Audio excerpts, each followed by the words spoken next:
দুই পথ বুঝি না, 20 টাকা দিমু, এটা কাটো। তোমার লগে ওই লোকটা খারাপ ব্যবহার করলো কেন? আনারস।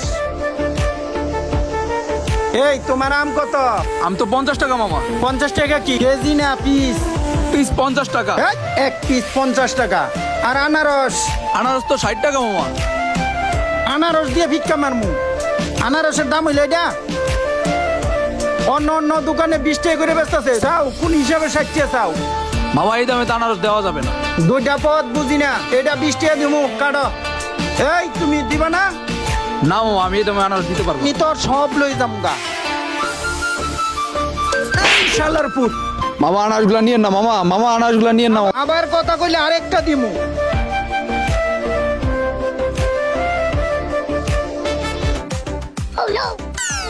তোমার লগে ওই লোকটা খারাপ ব্যবহার করলো কেন?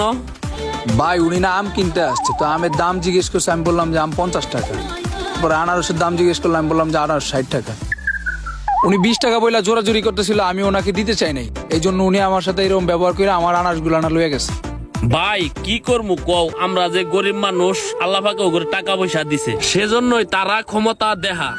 ঠিক আছে, সেজন্যই আমাদের গরিবের উপর জুলুম করে। যাক, তাদের বিচার একদিন আল্লাহই করবে, তুমি টেনশন করো না, উপরে আল্লাহ আছে, আল্লাহই দিব। হ্যাঁ ভাই, ঠিকই বলছেন আপনি।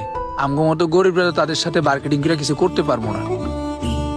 ভাই তাদের বিচার একদিন আল্লাহই করবো, তুমি কোনো টেনশন করো না। তাহলে থাকো, যাই।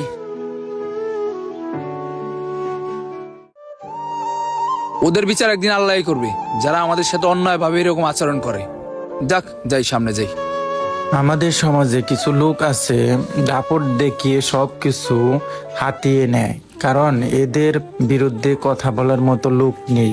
একমাত্র আল্লাহ ছাড়া এদেরকে কেউ থামাইতে পারবে না। ভিডিওটা ভালো লাগলে শেয়ার কমেন্ট করেন। ধন্যবাদ, ভালো থাকবেন।